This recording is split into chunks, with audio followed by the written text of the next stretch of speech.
देखो, now we have to start this scenario planning. ठीक है। देखो, ये भी एक बहुत सिंपल सी बात है। मतलब scenario planning is something that may be that person will also do who don't know anything about strategic business leadership.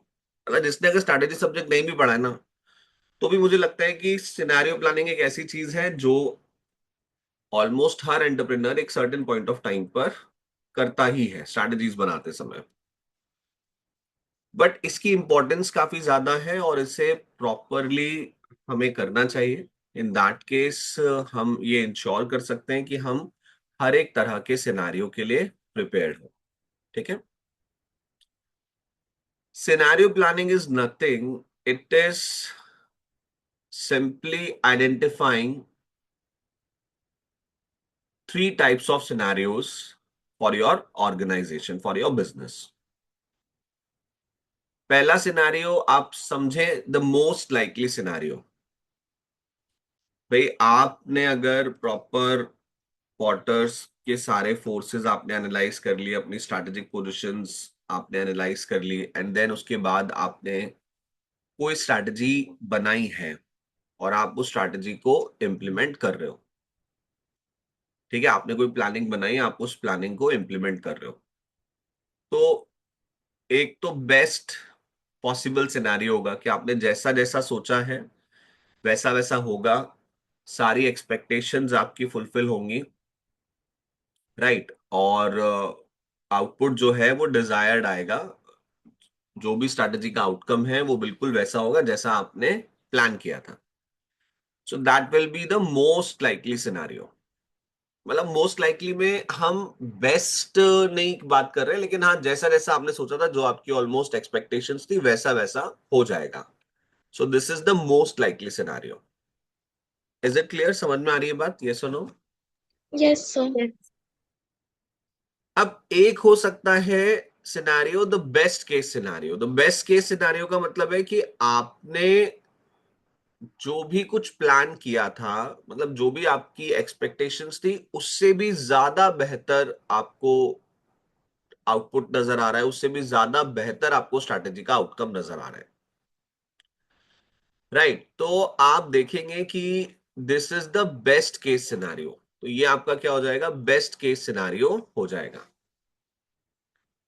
मतलब everything is going in a favourable direction, whatever happening is favourable to you, और you are onto the track that you are getting outputs even above the expectations. So this scenario will be called as best case scenario. तो most likely scenario का मतलब है कि majority of management expectations are being fulfilled, जैसा सोचा था वैसा होने की उम्मीद है। तो वो तो मोस्ट लाइकली सिनेरियो हो गया।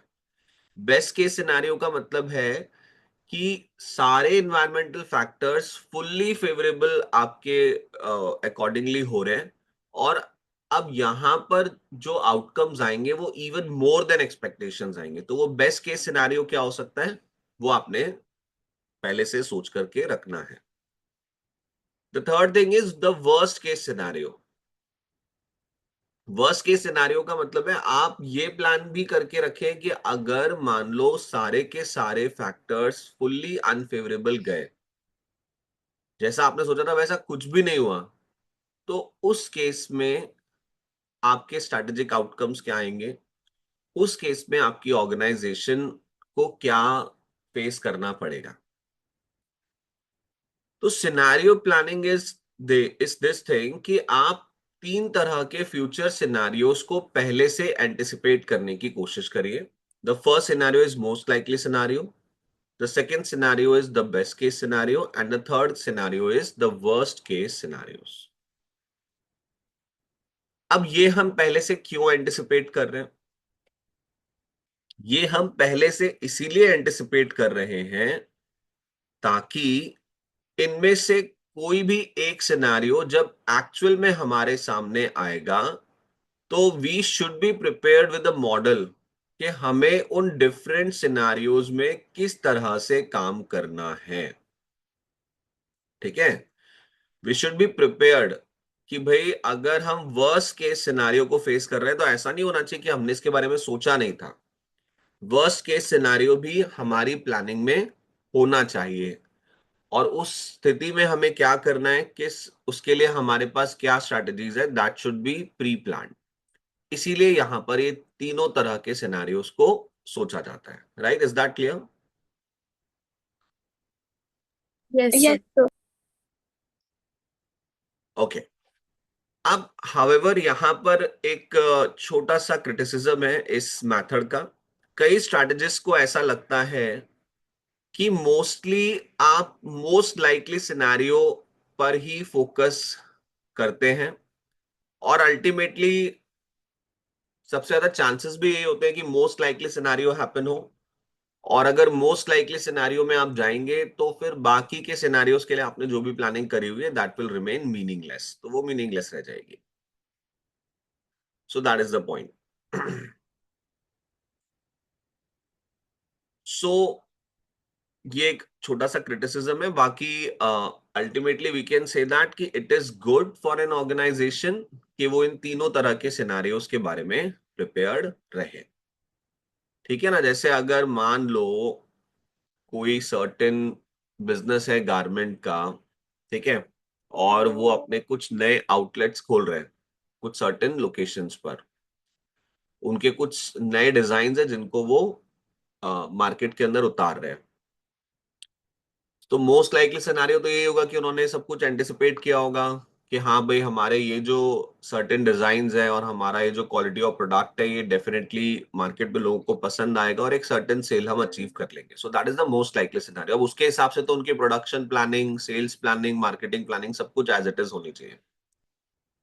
एक है आपका बेस्ट केस सिनेरियो कि अगर उनका प्रोडक्ट हद से ज्यादा लोगों को पसंद आया, उनके डिजाइन ट्रेंड में आ गए, तो उस केस में वो अपनी प्रोडक्शन कैपेसिटी को एकदम से कैसे इंक्रीज करेंगे, उस केस में उनकी सेल्स प्रमोशंस क्या होंगी, उस केस में उनकी प्राइसिंग स्ट्रैटेजी क्या रहेगी, ये भी वो पहले से थोड़ा सा प्लान करके रखेंगे। इसके लिए भी एक स्ट्रैटेजी बना के रखेंगे।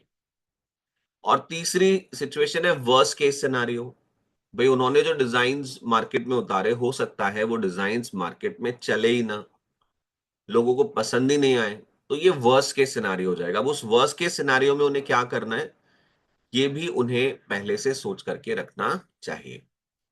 तो इस तरह से सिनेरियो प्लानिंग जो है वो ऑर्गेनाइजेशन कर सकती है और एंटिसिपेट कर सकती है कि क्या होने पर वो क्या करेंगे। क्लियर?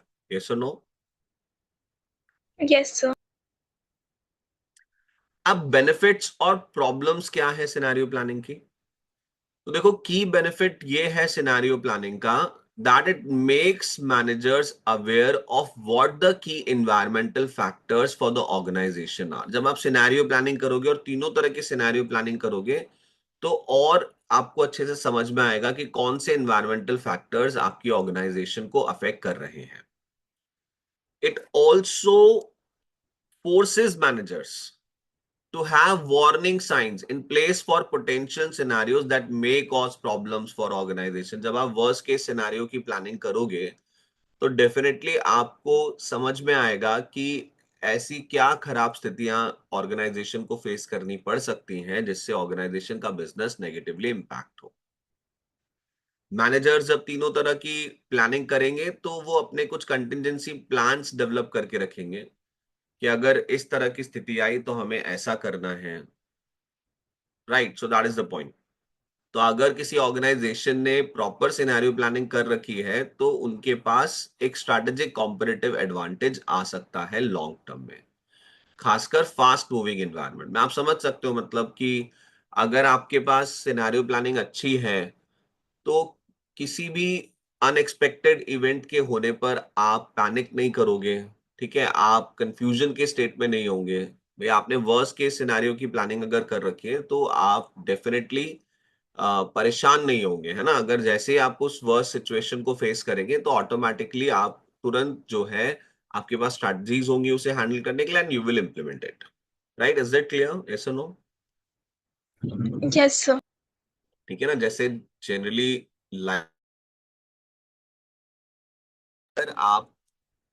अगर आप कभी कहीं फंस जाते हैं, या फिर अगर आप के सामने लाइफ में कुछ ऐसी सिचुएशन है कि आपको समझ में नहीं आ रहा है, तो at that time the best way to handle that situation है कि सबसे पहले ना आप बुरे से बुरा सोच लो कि क्या हो सकता है आपके साथ, what worse can happen with you.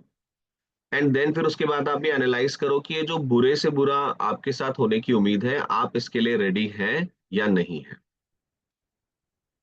और उस बुरे से बुरे की स्थिति में आप क्या करेंगे, इसके बारे में आप पहले से प्लान कर लो। तो अगर आप बुरे से बुरे के लिए प्रॉपरली प्रिपेयर हो गए, डेफिनेटली उस केस में आपको ज्यादा परेशान नहीं होना पड़ेगा, आप बहुत आसानी से अपनी उस सिचुएशन से बाहर आ सकते हैं। तो worst case scenario planning generally काफी इंपॉर्टेंट होती है। ओके, डिसएडवांटेज टाइप अगर अपन बताना चाहें सिनेरियो प्लानिंग के, तो सिनेरियो प्लानिंग एक टाइम कंज्यूमिंग और प्रोसेस होता है और एक्सपेंसिव टू कैरी आउट होता है। जैसे कॉम्प्लिकेटेड बिजनेस के लिए, जैसे अभी तो हम बहुत, जैसे मैंने गारमेंट बिजनेस का आपको एग्जांपल दिया, तो हमने तो बहुत कैजुअली बता दिया कि हाँ भाई ऐसे ऐसे सिनेरियोज हो सकते हैं। लेकिन एक प्रैक्टिकल बिजनेस के लिए, जो कि बड़ा बिजनेस है, कॉम्प्लेक्स बिजनेस है, उसमें आपको काफी मेहनत लगेगी इन तीनों तरह के सिनेरियोज की प्लानिंग करने के लिए। ठीक है, इज इट क्लियर? Yes.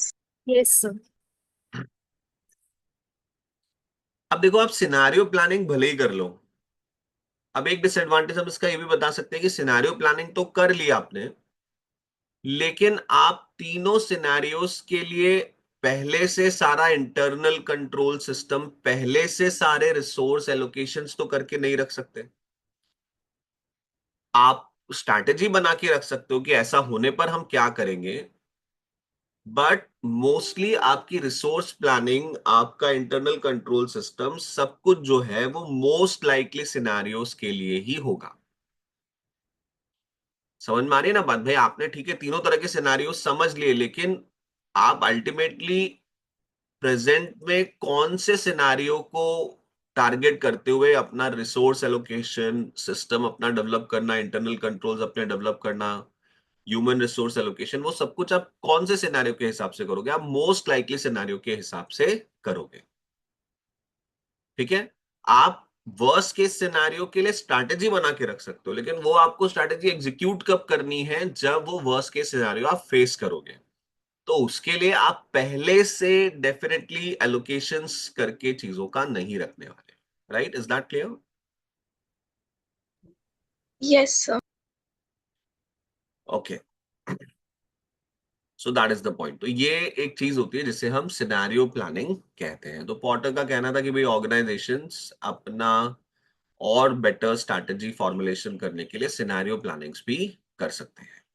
ठीक है, चलिए, नेक्स्ट टॉपिक है पॉटर्स डायमंड। अब ये पॉटर्स डायमंड का जो कॉन्सेप्ट है, इसे एनालाइज करते समय पॉटर ने ना थोड़ा सा नेशनल लेवल पर फोकस किया।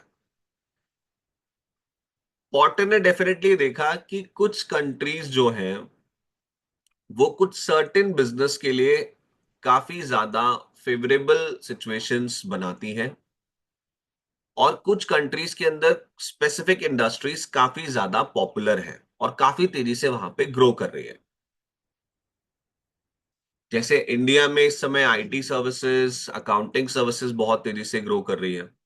ठीक है, जापान में टेक्नोलॉजी बेस्ड इंडस्ट्रीज काफी तेजी से ग्रो कर रही है। तो हर एक कंट्री के अंदर हम जाके देखेंगे तो हमें नजर आएगा कि सर्टेन इंडस्ट्रीज काफी तेजी से इवॉल्व हो रही है। So in Porter's diamond, Porter tried to answer the following questions. जैसे पॉटर ने इस चीज का थोड़ा सा जवाब निकालने की कोशिश करी कि क्यों कोई नेशन जो है वो कुछ सर्टेन सक्सेसफुल इंडस्ट्रीज के लिए होम बेस बन जाता है। जैसे अगर आप जर्मनी की बात करो, तो Germany is renowned for car manufacturing, Japan is prominent in consumer electronics. तो पॉटर ने थोड़ा सा इसके बारे में एनालिसिस करने की कोशिश करी कि यार ऐसा क्यों होता है कि कोई एक सर्टेन कंट्री, एक सर्टेन इंडस्ट्री के लिए हाईली फेवरेबल बन जाती है, और सभी लीडिंग कॉम्पिटिटर्स उसी कंट्री के अंदर हमें नजर आते हैं। जो फर्म्स इन कंट्रीज में काम करती है वो कैसे एक सस्टेनेबल कॉम्पिटिटिव एडवांटेज गेन कर लेती है दुनिया के दूसरे कॉम्पिटिटर्स के अगेंस्ट में जो कि सेम फील्ड में काम कर रहे हैं। मतलब जर्मनी में कार बनाने वाली कंपनीज को ऐसा क्या मिल गया कि उन्होंने इतना कॉम्पिटिटिव एडवांटेज डेवलप कर लिया कि जो बाकी रेस्ट ऑफ द कंट्रीज के अंदर कार मैन्युफैक्चरर्स है उसके कंपैरिजन में उनकी जो कार्स है उनका जो प्रोडक्ट है वो काफी ज्यादा बेहतर प्रोडक्ट है। ठीक है ना, वो वर्ल्ड वर्ल्ड के दूसरे कॉम्पिटिटर्स के अगेंस्ट में उनका प्रोडक्ट काफी अच्छे से स्टैंड आउट कर रहा है, काफी अच्छे से कॉम्पीट कर रहा है।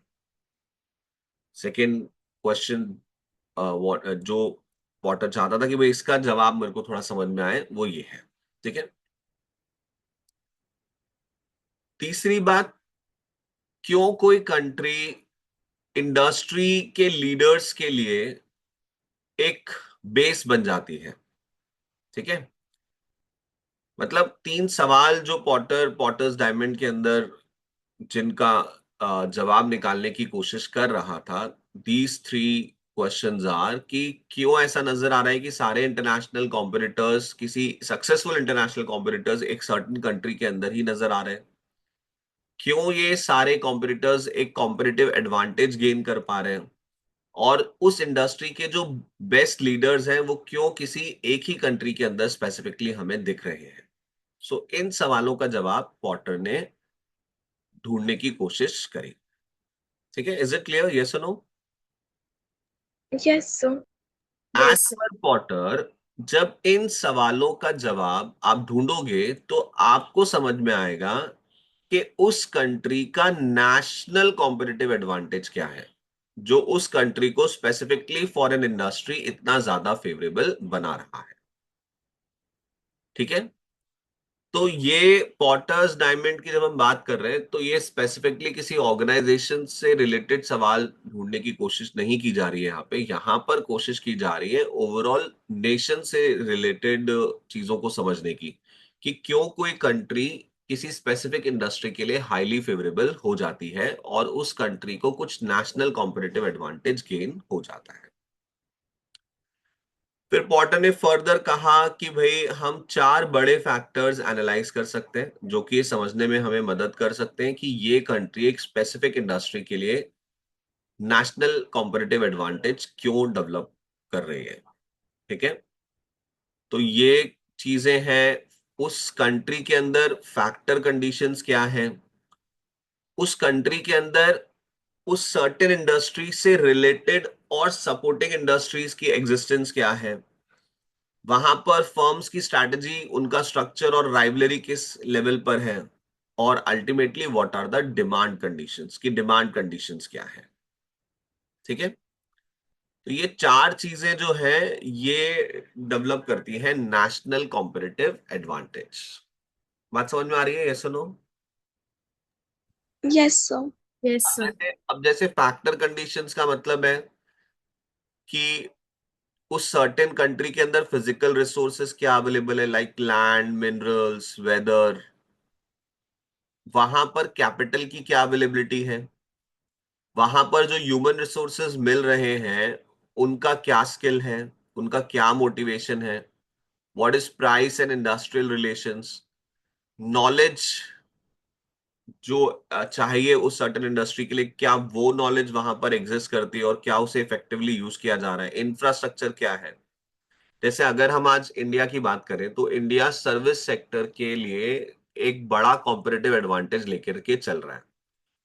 तो आप देख सकते हो कि क्या फेवरेबल फैक्टर कंडीशंस है। सबसे पहली बात, इंडिया में ह्यूमन रिसोर्स जो है वो काफी सारा अवेलेबल है और उसका जो स्किल है, उसका जो मोटिवेशन है और उन फैक्टर्स का जो प्राइस है, सब कुछ इस इंडस्ट्री के लिए हाईली फेवरेबल है। यूएसए से सारी टैक्स की काम की आउटसोर्सिंग यहाँ पर हो रही है, सारी अकाउंटिंग की आउटसोर्सिंग यहाँ पे हो रही है, पूरे यूरोप से आउटसोर्सिंग यहाँ पे हो रही है, ऑलमोस्ट हर बड़ी जगह से यहीं पर काम आ रहा है। उसका एक बड़ा रीजन है कि हमारा जो ह्यूमन रिसोर्स है उसका जो स्किल है वो specifically as per this industry है। जो नॉलेज एम्बॉडेड है हमारे ह्यूमन रिसोर्स में वो इफेक्टिवली यूज भी हो रही है। इंफ्रास्ट्रक्चर जो है वो भी काफी हद तक फेवरेबल इंफ्रास्ट्रक्चर है, ठीक है ना। इंटरनेट की अवेलेबिलिटी है, हर जगह पर इलेक्ट्रिसिटी है, ठीक है, हर जगह पर वाईफाई और इंटरनेट अवेलेबल है, तो जो लोग हैं वो रिमोट लोकेशन से भी काम कर सकते हैं। इतना कैपिटल अवेलेबल है कि इस तरह के सर्विस आउटलेट्स को एस्टैब्लिश किया जा सके। तो जितने भी फैक्टर्स सर्विस इंडस्ट्री के लिए फेवरेबल होने चाहिए, वो सारे फैक्टर्स आपको इस समय इंडिया के अंदर नजर आएंगे। Right? Is it clear? Yes. Yes. तो दैट इज द थिंग। अच्छा, आप देखो, पॉटर ने ना जब फैक्टर कंडीशंस को एनालाइज किया, तो पॉटर ने एक चीज और देखी। पॉटर ने देखा कि जो कंट्रीज ज्यादा डिसएडवांटेजियस पोजीशंस पर होती है, तो उनको कई बार ना उन प्रॉब्लम्स को ओवरकम करने के लिए इनोवेशन करना पड़ता है। और जब वो इनोवेशन करते हैं, तो इससे उन्हें कुछ सर्टेन कॉम्पिटिटिव एडवांटेजेस उन कंट्रीज को मिल जाते हैं। जैसे जापान को उसने एनालाइज किया, तो देखा कि यार जापान में ना काफी प्रॉब्लम थी कि एनर्जी सेक्टर उनका इतना अच्छा नहीं था, तो they took it as a challenge, they try to innovate. और उन्होंने समय के साथ साथ बहुत सारे एटॉमिक पावर प्लांट अपनी कंट्री में एस्टैब्लिश किए, इसे अपनी एनर्जी की प्रॉब्लम को सॉल्व करने के लिए। साथ ही साथ उन्होंने ऐसे प्रोडक्ट्स बनाने शुरू किए जो एनर्जी एफिशिएंट थे। तो ऑटोमेटिकली समय के साथ साथ उनका जो नॉलेज लेवल है, वो इस तरह के प्रोडक्ट्स के लिए डेवलप हो जाएगा, और एक फेवरेबल फैक्टर कंडीशन इस तरह की इंडस्ट्रीज के लिए वहां पर बनती चली जाएगी। Right? Is that clear? Yes. है ना। जैसे इंडिया के अंदर भी सेम चीज है। जब हम 1991 के बाद से एलपीजी इंप्लीमेंट हुआ, तो इंडिया के अंदर भी एक चैलेंज था कि हम बाहर की फॉरेन करेंसी कैसे कमाएं। और हमने इस चैलेंज को किस तरह से ओवरकम किया? हमने इस चैलेंज को ओवरकम किया कि भाई हम इस समय एकदम से मैन्युफैक्चरिंग प्लांट्स वगैरह नहीं लगा सकते थे, तो और हमारी पॉपुलेशन उस समय काफी ज्यादा थी। तो वी ट्राइड कि हमारा जो ह्यूमन रिसोर्स है उसको हम यूटिलाइज करें। और देखते देखते इंडिया के अंदर सर्विस सेक्टर जो है वो स्ट्रांग हो गया, और इसके लिए हमारी जो कंडीशंस है वो फेवरेबल डेवलप हो गई। तो ये भी पॉटर ने देखा कि जो नेशंस के अंदर प्रॉब्लम्स चल रही होती है, जिन चीजों को लेकर के वो डिसएडवांटेजियस पोजीशन पर होते हैं, कई बार उन्हीं की वजह से आगे जाकर के उनको फेवरेबल कंडीशंस डेवलप कर पाते हैं। वो इनोवेट करके उन्हीं चीजों को एज अ स्ट्रेंथ डेवलप कर पाते हैं। नेक्स्ट आता है डिमांड कंडीशन। देखो, कोई भी इंडस्ट्री किसी जगह पर डेवलप होना तभी स्टार्ट करेगी जब सबसे पहले तो स्ट्रॉन्ग होम मार्केट डिमांड वहां पर होगी। राइट? अगर कोई डोमेस्टिक मार्केट ही नहीं है किसी सर्टेन तरह के प्रोडक्ट के लिए, तो फिर आप देखेंगे कि उस कंट्री में वो इंडस्ट्री बन नहीं पा रही है। तो जर्मनी में डेफिनेटली कार्स की होम मार्केट डिमांड, वहां पे कार एक काफी वी कैन से दैट कि एक इम्पॉर्टेंट प्रोडक्ट की तरह वहां के लोगों ने देखा है हमेशा से। और वहां के लोगों का अलग तरह का ऑब्सेशन रहा है कार का, तो इसीलिए सबसे पहले तो वहां पर होम मार्केट डिमांड कार्स की और नए तरह की कार्स की, हाई स्पीड कार्स की डेवलप हुई है। डोमेस्टिक मार्केट डिमांड डेवलप होगी, तो इंडस्ट्रीज को जो इनिशियल रिस्पॉन्स चाहिए, जो इनिशियल लॉन्च चाहिए, वो आसानी से मिलेगा। और फिर धीरे धीरे वहां पर इंडस्ट्रीज इतना ज्यादा डेवलप होना शुरू हो जाएगी कि वो कहीं ना कहीं इंटरनेशनल लेवल पर भी जो है काफी अच्छा परफॉर्म कर पाएंगी। इंडिया में भी सेम बात है। जब इंडिया में सर्विस सेक्टर डेवलप होना शुरू हुआ, तो ऐसा नहीं था कि डायरेक्टली हमने फॉरेन क्लाइंट्स के लिए काम करना शुरू कर दिया। इंडिया में पहले ये जो होम मार्केट डिमांड थी, वो पहले डेवलप होनी शुरू हुई। और उस होम मार्केट डिमांड को जब हम फुलफिल करने लगे, तो उससे जो ह्यूमन रिसोर्स है वो और रिफाइन हुआ, इंडस्ट्रीज को जो इनिशियल कैपिटल था वो मिला। ठीक है। फिर फर्दर जो है धीरे धीरे इंडस्ट्री जो है वो डेवलप होने लगी, और अल्टीमेटली इंटरनेशनल मार्केट में भी हमारे देश के जो कंपनीज थी उन्होंने काफी अच्छा परफॉर्म करना शुरू किया। So the point is this, कि अगर आप देखेंगे कि किसी नेशन के अंदर कोई स्पेसिफिक इंडस्ट्री डेवलप हो रही है, तो सबसे पहले इनिशियली उन्हें उसी कंट्री के अंदर क्या मिली होगी? होम मार्केट डिमांड मिली होगी। उसी से जो इनिशियल थ्रस्ट चाहिए वो इंडस्ट्री को मिलता है। Right? Is that clear? Yes और नो? yes, okay. तीसरी चीज है existence of relating and supporting industries. अगर कोई इंडस्ट्री कहीं पे डेवलप हो रही है तो वहां पर डेफिनेटली उस इंडस्ट्री से रिलेटेड और सपोर्टिंग इंडस्ट्रीज जो है वो भी वहां पर डेफिनेटली एग्जिस्ट करती होंगी, वो भी वहां पर पैरेलली डेफिनेटली बहुत तेजी से डेवलप हुई होंगी। ठीक है? जैसे कि फॉर एग्जांपल मान लो गारमेंट इंडस्ट्री किसी सर्टेन कंट्री के अंदर हमें नजर आ रही है सबसे ज्यादा एस्टैब्लिश होती हुई, तो गारमेंट इंडस्ट्री को जो रॉ मटेरियल चाहिए, गारमेंट इंडस्ट्री को जो बाकी चीजें चाहिए, पैकेजिंग मटेरियल वगैरह चाहिए, तो डेफिनेटली ये सारी इंडस्ट्रीज भी उस कंट्री के अंदर तेजी से डेवलप हुई होगी। तभी आपको नजर आ रहा है कि वहां पर गारमेंट इंडस्ट्री जो है वो इतनी ज्यादा पॉपुलर हो रही है। Right? Is that clear? Yes और नो? Yes sir. yes, क्योंकि ऑब्वियस सी बात है कि हर एक इंडस्ट्री दूसरी इंडस्ट्रीज पर डिपेंडेंट होती है। तो किसी एक इंडस्ट्री की ग्रोथ के लिए जो जिन इंडस्ट्रीज पर वो डिपेंडेंट है उन इंडस्ट्रीज की ग्रोथ भी इंपॉर्टेंट है। तो ये डेफिनेटली जो है नजर आता है कि अगर एक इंडस्ट्री कहीं पे बहुत ज्यादा डेवलप हो रही है तो डेफिनेटली उससे रिलेटेड और उसकी जो सपोर्टिंग इंडस्ट्रीज हैं वो भी वहां पर काफी तेजी से पनपती नजर आएंगी। ठीक है? Fourth thing is firm strategy, structure and library rivalry. देखिए पॉइंट ये भी है कि डिफरेंट कंट्रीज के अंदर जो ऑर्गेनाइजेशंस होती हैं उनका काम करने का तरीका अलग होता है। ठीक है? उनका वे ऑफ वर्किंग जो है वो डिफरेंट होता है। कई बार ऐसा होता है कि किसी एक सर्टेन कंट्री के अंदर हमें उस सर्टेन इंडस्ट्री को सपोर्ट करने वाली जो और मतलब काइंड ऑफ जो ऑर्गेनाइजेशनल स्ट्रक्चर्स हैं वो वहां पर एग्जिस्ट करते हमें ज्यादा नजर आते हैं। ठीक है? द पॉइंट इज दिस कि जैसे आप जर्मनी की अगर बात करेंगे तो वहां पर जिन कंपनीज ने इनिशिएट किया और बड़ी बड़ी कार्स जो है जो कार के ब्रांड जो हमें नजर आते हैं वो जर्मनी के अंदर डेवलप होने शुरू हुए, तो उसका एक बड़ा रीजन है कि वहीं पर वो सारी कंपनीज जो हैं ओरिजिनेट हुई हैं। तो इनिशियल लेवल पर जब वहां पर कार कंपनीज एस्टैब्लिश होना शुरू हुई तो उस समय जो स्ट्रक्चर रिक्वायर्ड था, जो वे ऑफ वर्किंग रिक्वायर्ड था इस इंडस्ट्री के डेवलप होने के लिए, वो स्ट्रक्चर और वो वे ऑफ वर्किंग वहां पर तेजी से इवॉल्व हुआ। इसीलिए धीरे धीरे समय के साथ साथ एक कॉम्पिटिटिव एडवांटेज वहां पर गेन हो गया। ठीक है? जैसे अगर आप जर्मनी की बड़ी कार कंपनीज की बात करेंगे जो वहां से ओरिजिनेट हुई है, तो वॉल्क्सवैगन है, बीएमडब्ल्यू है, मर्सिडीज है, पोर्शे है, ठीक है, ऑडी है। तो ये सारे वही ब्रांड है ना जो दुनिया में इस समय ऑलमोस्ट टॉप पर चल रहे हैं। यस और नो? Yes sir. yes, सारे ग्लोबल जायंट वहीं पर बनने शुरू हुए हैं, वहीं पर डेवलप हुए हैं, वहीं पर ओरिजिनेट हुए हैं।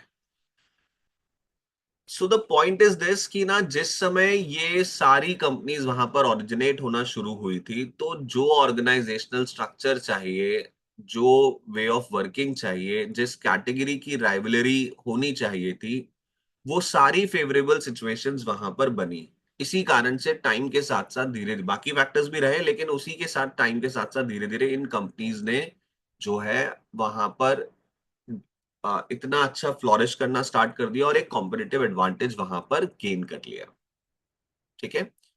So that is this point के फर्म स्ट्रक्चर और फर्म स्ट्रेटजीज भी किस तरह से किसी नेशन को एक कॉम्पिटिटिव एडवांटेज अल्टीमेटली दे सकती है।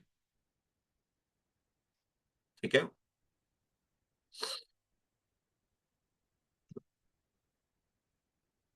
सो दैट इज द पॉइंट। तो पॉटर ने देखा कि भैया डोमेस्टिक कंपटीशन भी इंपॉर्टेंट है। डोमेस्टिक कंपटीशन अगर होगा ही नहीं तो अल्टीमेटली प्रोडक्ट बेटरमेंट नहीं होगा, और वहां पर इंडस्ट्री, जैसे इंडिया में इस समय सर्विस सेक्टर के अंदर काफी हेल्दी कंपटीशन है, और इसीलिए आए दिन ऐसी ऐसी फर्म्स एस्टैब्लिश होती रहती है जो और बेटर सर्विसेज इंटरनेशनल मार्केट में प्रोवाइड कराती हैं। ठीक है, इज इट क्लियर, यस और no?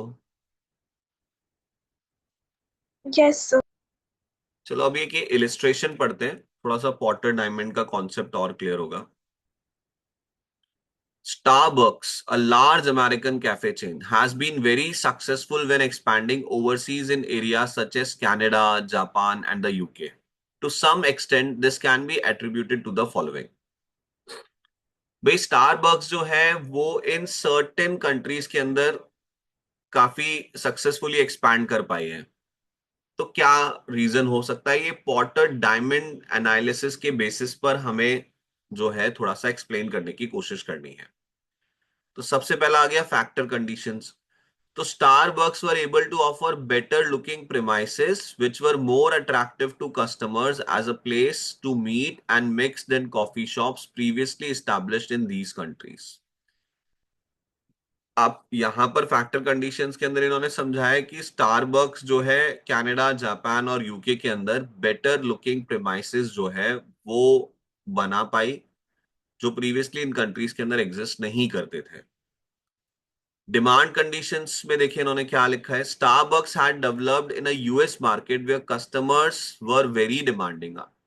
Each customer wanted bespoke personal experience and Starbucks had to develop the system to cope with this। मतलब स्टारबक्स यूएसए बेस्ड जो है वो बिजनेस है। तो स्टारबक्स ने यूएसए के अंदर इतना फ्लोरिश कर लिया कि एक जबरदस्त एडवांटेज उनको मिल गया, और जब वो इंटरनेशनल मार्केट में निकले तो उनके लिए इंटरनेशनल मार्केट के अंदर परफॉर्म करना कंपैरेटिवली आसान रहा। जैसे अभी मैं जर्मनी की जिन कार कंपनीज की बात कर रहा था, initially they flourished in Germany, but later on जब वो दूसरी कंट्रीज के अंदर जा रहे हैं तो वहां पर भी उनको काफी सक्सेस मिल रही है। तो उसका रीजन कहीं ना कहीं ये रहा है कि फ्रॉम द नेशन जहां से वो आ रहे हैं वहां पर कार कंपनीज के लिए कॉम्पिटिटिव एडवांटेज उन्होंने डेवलप किया है। तो सेम बात कुछ यहाँ पे स्टारबक्स के साथ भी है। आप यूएसए के ओरिजिनेटेड बिजनेस हैं जहां पर लोगों को बहुत मतलब जिनके पास खासकर पैसा है, जो कैफेज में जा सकते हैं, जहां पे लोगों के पास काफी इनकम है, तो उन्हें काफी अच्छी फैसिनेटिंग और बहुत अच्छी जगह होनी चाहिए जहां पर वो बैठ करके अपना जो है क्वालिटी टाइम स्पेंड कर सकते हैं। तो इसीलिए जो है स्टारबक्स के जो प्रेमाइसेस हैं वो काफी अट्रैक्टिव प्रेमाइसेस थे। तो जब ये कनाडा, जापान और यूके में गए तो यहाँ पर भी इन्होंने उसी तरह के प्रेमाइसेस डेवलप किए जिन्होंने इनको एक कॉम्पिटिटिव एडवांटेज दिया। यूएसए के अंदर कस्टमर्स बहुत ज्यादा डिमांडिंग है, हर कस्टमर को एक पर्सनल एक्सपीरियंस चाहिए, तो उसी से रिलेटेड स्टारबक्स ने कुछ अपनी पॉलिसीज और कुछ अपनी मार्केटिंग स्ट्रैटेजीज वगैरह डेवलप करनी शुरू करी। ठीक है, दे अलाउ कस्टमर कि कौन सा कॉफी बीन इस्तेमाल करना है, कौन सा मिल्क इस्तेमाल करना है, कौन सी क्रीम इस्तेमाल करना है, किस साइज ऑफ कप में आपको चाहिए। तो ये स्ट्रैटेजीज ने उनको एक अलग ही तरह का कॉम्पिटिटिव एडवांटेज दिया, और जब इन चीजों के साथ वो कनाडा, जापान और यूके गए तो वहां पर उन्हें सक्सेस मिली। Structure and rivalry. Existing suppliers in these new countries were often small, local, and undifferentiated. Starbucks were able to offer a branded experience with economies of scale, which kept costs down. एक point हम यही बता सकते हैं कि इन countries के अंदर Starbucks का कोई एज सच कॉम्पिटिटर जो है वो अवेलेबल नहीं था, इसीलिए भी इनको यहाँ पर कंपैरेटिवली ज्यादा सक्सेस मिली। Right, is that clear? yes, sir. अभी वैंकूवर, कनाडा और लंदन के अंदर स्टारबक्स काफी अच्छा परफॉर्म कर रहा है। ठीक है ना? तो that is the case study.